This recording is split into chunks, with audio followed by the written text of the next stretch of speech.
L'une des caractéristiques des rues du Caire, c'est qu'à n'importe quelle heure du jour ou de la nuit, vous trouverez toujours des gens assis aux terrasses des cafés, en train de fumer cigarette sur cigarette ou de recracher l'épaisse fumée des narguilés.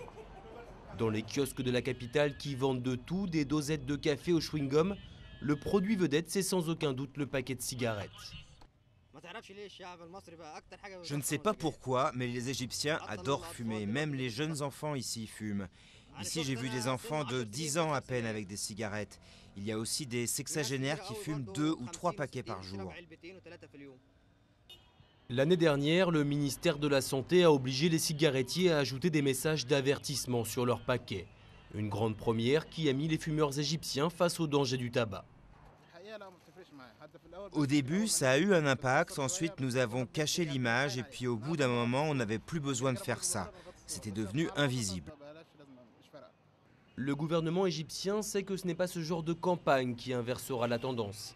Alors il y a quelques mois, ils ont décidé d'unir leurs forces avec l'Organisation mondiale de la santé pour lancer la première étude sur le tabagisme en Égypte. Il y a de nombreuses raisons et de facteurs sous-jacents qui expliquent le tabagisme. D'un côté, il y a la volonté de se détendre, de déstresser. Un autre problème, c'est qu'il est très facile d'acheter des cigarettes. Les vendeurs n'ont aucun scrupule à en vendre à des enfants de 11 ans.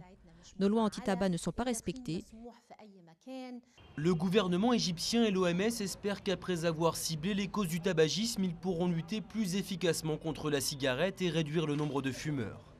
Un enjeu de taille puisque les Égyptiens dépensent l'équivalent de 6% du PIB en tabac et que le traitement des maladies liées aux cigarettes pèse lourdement sur le budget du système de santé égyptien.